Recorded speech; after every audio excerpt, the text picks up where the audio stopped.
Hola, este es el primer tema acerca de electrónica de potencia que trataremos.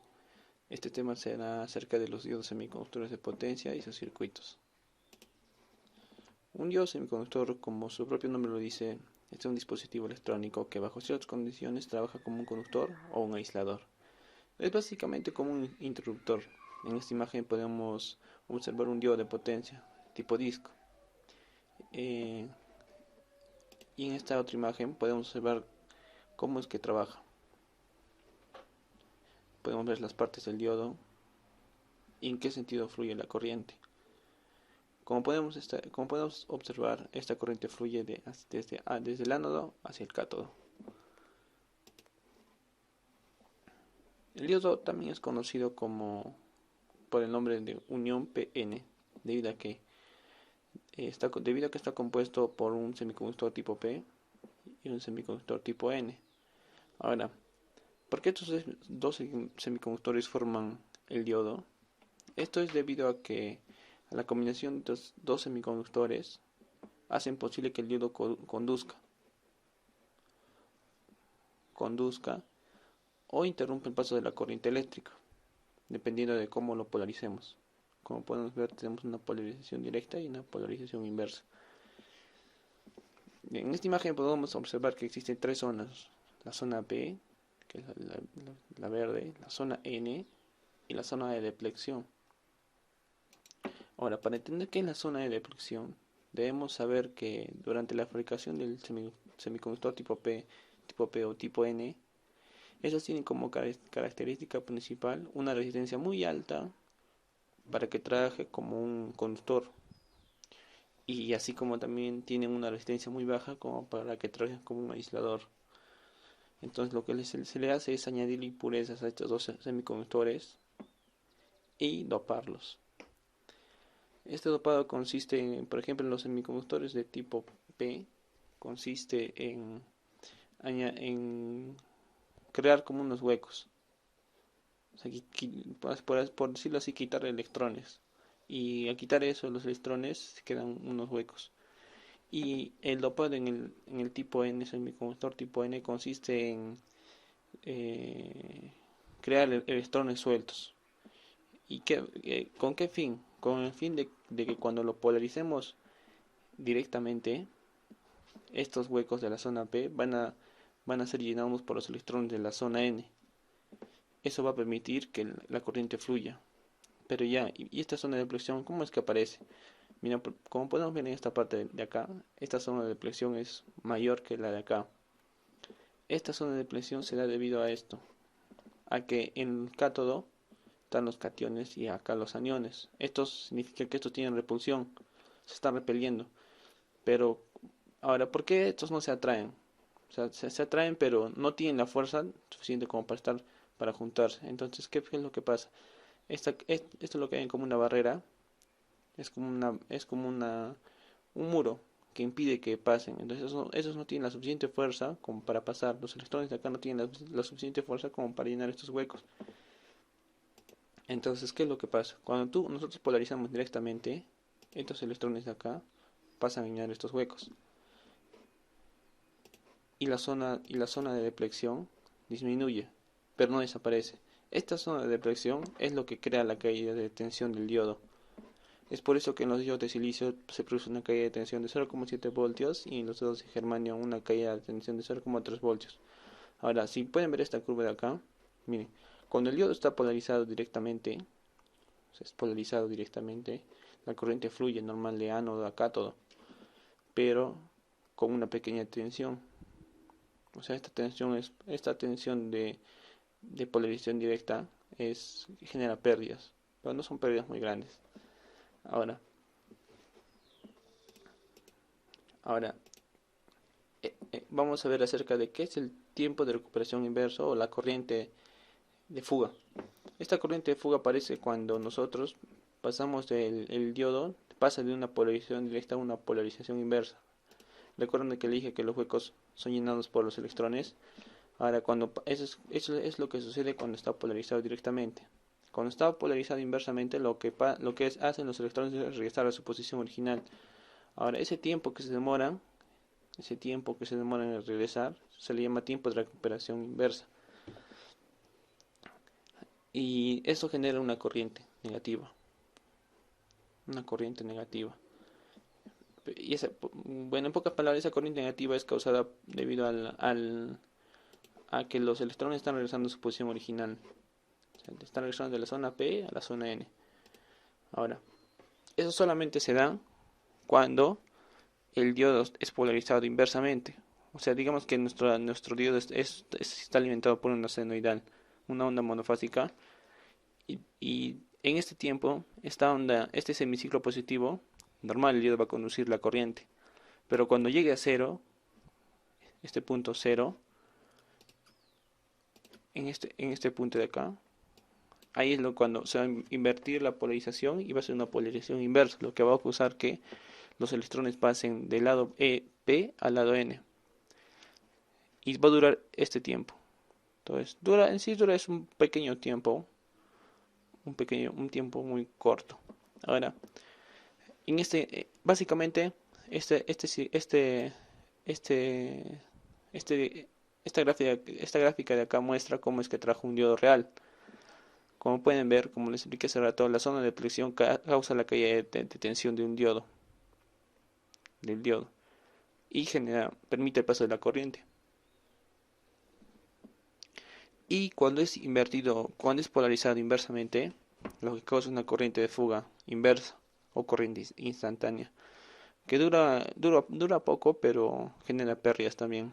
En sí, el diodo no debería consumir, un diodo ideal no debería consumir tensión, no debería generar una caída de tensión cuando es polarizado directamente, y tampoco no debería haber una corriente de fuga cuando es polarizado inversamente. Ahora, aparte, el diodo del que hemos estado hablando es un diodo de propósito general, o sea, un diodo normal. Estos diodos normales tienen un tiempo de recuperación inversa de 25 microsegundos. Ahora, existen los diodos de recuperación rápida. Estos diodos, su principal característica es que el tiempo de recuperación es 5 veces menor que el de un propósito general, o sea, 5 microsegundos. Los diodos Schottky tienen la principal característica de que esta caída de tensión que se genera es menor. Por ejemplo, la curva de un diodo Schottky puede ser así. La caída de tensión es menor, pero el tiempo de recuperación inversa es igual que un de propósito general. Ahora, existen los diodos de carburo de silicio que mejoran la calidad. Son prácticamente unos diodos casi perfectos, por así decirlo, ya que no generan una corriente de fuga inversa, y tampoco la tensión de polarización, la caída de tensión de polarización directa es muy baja, muy pequeña. Pero de acuerdo al uso que le des, tú puedes trabajar con un diodo de propósito general, o el diodo que tú quieras, de acuerdo al uso que le des, porque vamos a poner una radio, un diodo de carburo de silicio, por ejemplo. Ahora, los diodos conectados en serie.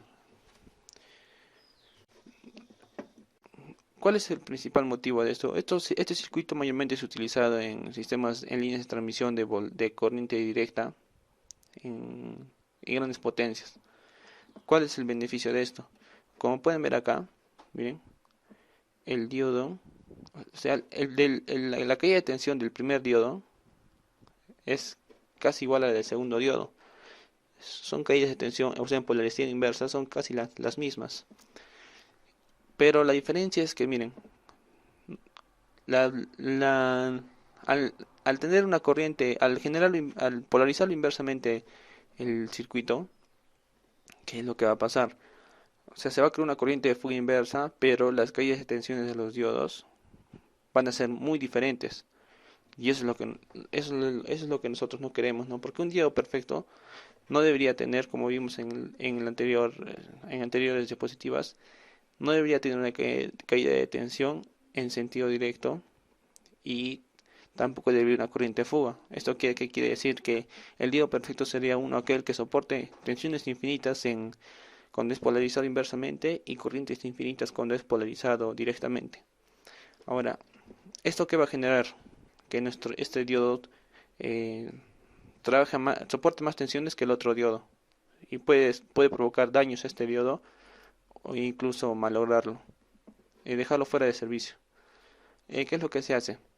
Se le añaden resistencias en paralelo a los diodos. ¿Para qué? Para que la tensión en polarización inversa sea las mismas en ambos diodos. Pero ¿qué es lo que va a cambiar? Va a cambiar un poco la corriente de fuga. No va a variar mucho. Lo que se quiere en sí con este circuito es que la tensión de caída inversa sea la misma. Digo, la tensión de polarización inversa sea la misma. Ahora, haciendo esta configuración tenemos que la corriente de la fuente sería la corriente de igual sería la suma igual que la corriente que pasa por el diodo 1 y por la corriente de la resistencia.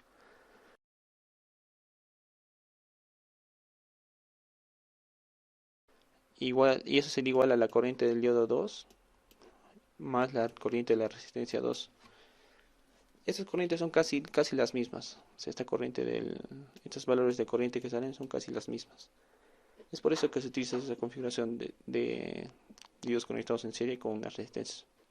Para evitar que la tensión de, tensión inversa sea igual. Digo, sea diferente en ambos diodos. Lo que se quiere es que sean las mismas tensiones. Ahora, como ya tenemos una configuración para que nuestro diodo trabaje a grandes tensiones cuando es polarizado inversamente, otro problema que se da es cuando es polarizado directamente y la corriente es muy alta. Entonces, ¿qué se hace? Se conectan diodos en paralelo. En esta primera configuración, en estado permanente, podemos ver que están conectados con resistencias. En estado permanente significa que la tensión no va a variar en función del tiempo, no va a ser oscilatorio. Entonces, ¿en qué se busca con esto? Al tener nuestros diodos, al ver que nuestros diodos, digamos, son diferentes características, eh, podemos conectar resistencias de acuerdo a las características de nuestros diodos para que las corrientes que fluyen por aquí y por acá sean las mismas, corrientes. Al hacer esto, la tensión de polarización directa va a ser la misma para ambos diodos. Y la corriente de polarización inversa, de polarización directa va a ser también la misma. Va a ser la misma. Ahora, cuando no es un estado permanente, o sea, es un estado oscilatorio, se hace una repartición dinámica y se le instala bobinas. ¿Qué se gana con esto? O sea, al hacer esto, digamos que nuestra corriente en el diodo 1 es mayor que la corriente en el diodo 2.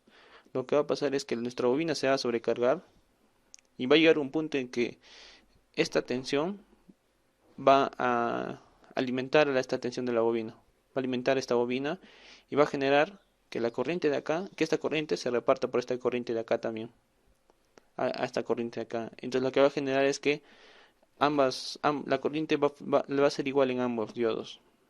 Es lo que va, trabaja las bobinas en este caso. Ahora tenemos los diodos que son con carga RC. En este circuito prácticamente el diodo no trabaja, porque vamos a pensar que el diodo es ideal y que no genera una caída de tensión y tampoco una corriente inversa. Digamos, digamos que en el tiempo cero agarramos y presionamos el switch. ¿Qué es lo que va a pasar? Nuestro condensador va a empezar a cargar, pero como ustedes saben, un tau significa que un tau es igual al producto del valor de resistencia por el condensador. Este producto nos va a dar el tiempo en el cual el condensador se carga al 63%, o sea, hasta este punto. Esto significa el 63%, es un tau. Miren, como pueden ver acá, este es el valor de la tensión del condensador. O sea, en un tau se va a llegar el condensador se va a cargar al 63% de su capacidad. Y la corriente por el condensador, como ya se está cargando, va a disminuir.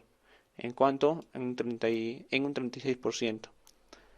37%, un 37% de la corriente nominal del condensador. Y conforme va pasando el tiempo, va a llegar acá, a su límite de tensión, al límite de tensión de la fuente. ¿Cuánto va a demorar esto? Va a demorar 5 tauts. Y como ya dije hace un momento, un taut equivale al producto del valor de la resistencia por el condensador. Y como ya el condensador va a estar completamente cargado, la corriente ya va a dejar de fluir. ¿Y qué es lo que va a pasar?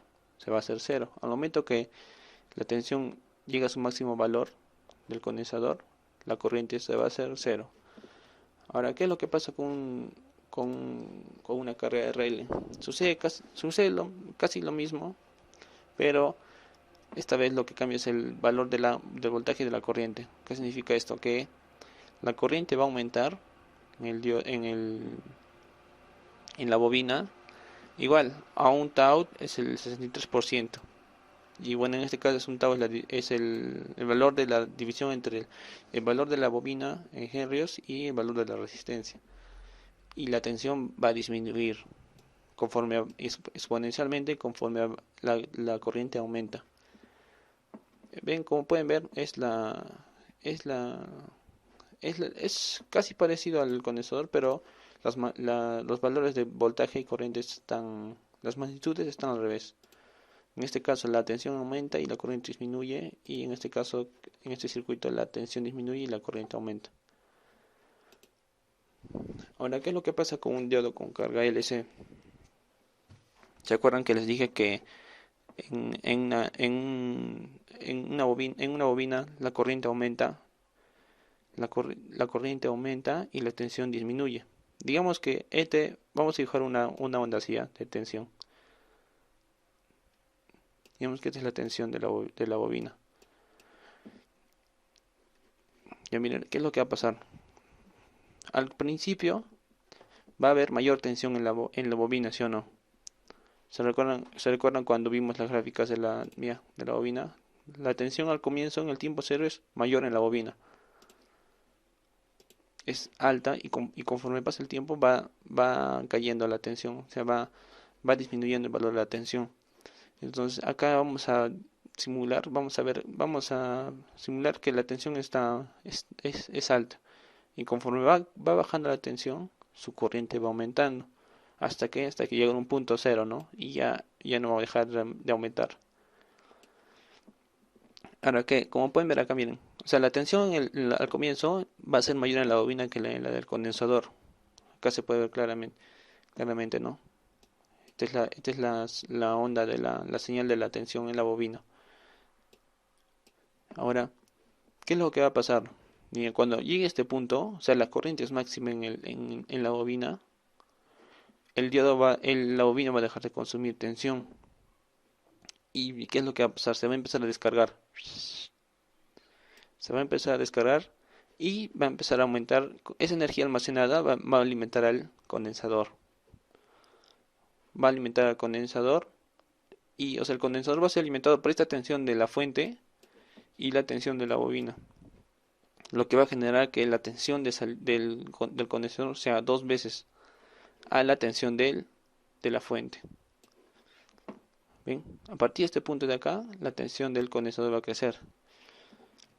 O sea, ¿qué es lo que se ve con esto? En conclusión, se ve que al conectar una bobina y un condensador en serie, se va a quedar una señal de corriente oscilatoria. Va a ser así. Y la energía del condensador va a pasar a la energía del diodo, ya digo, a la de la bobina, y de la bobina al condensador, así sucesivamente. Infinitamente va a ser así. Es lo que se crea con este circuito. Ahora, ya. ¿Para qué nos sirve un diodo de correa libre? Este diodo de correa libre, primero analicemos este circuito de acá, este modo 1. Digamos que tenemos nuestra fuente y este es un switch, ¿no?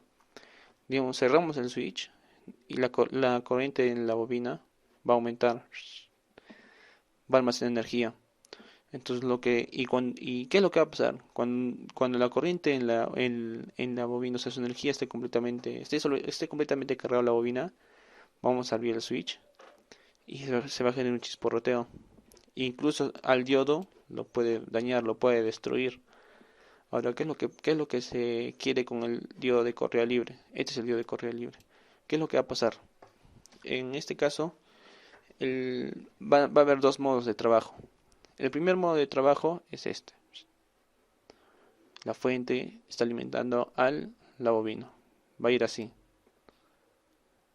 Va a ir así la energía. Ahora va a ir así la energía. Hasta llegar al punto límite. Y cuando abramos el switch, va a entrar el modo 2 a trabajar. O sea que significa que esta parte va a desaparecer. Y va a trabajar solo esta parte de acá. Y como pueden ver, esta corriente va a ir a través, la corriente almacenada en la bobina va a ir a través de este diodo y va a ir así. Y va a empezarse a disminuir en función del tiempo, como pueden ver acá en esta gráfica. Esta corriente 2 es la corriente de la bobina. Esta corriente 1 es la corriente de la bobina, pero cuando está cargado. O sea, cuando está cargado, cuando está trabajando en el modo 1. Y esta es la corriente en el modo 2. A partir de acá es el modo 2. A partir de ahí es el modo 2.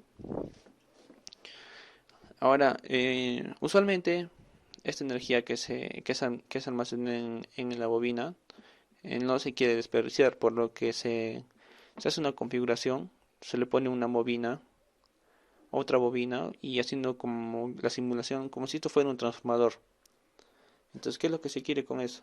Que la energía almacenada en la bobina induzca una tensión en la otra bobina y esa tensión aumente a nuestra fuente mediante este diodo. Este diodo en este caso sería el diodo de correa libre, por así decirlo, ¿no?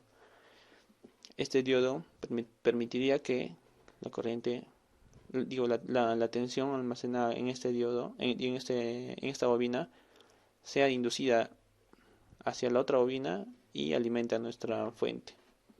Es lo que se gana con un diodo de correa libre. Evitar que se genere chisporroteos y nuestro diodo se malogre, este diodo, y también eh, no desperdiciar la energía, ¿no?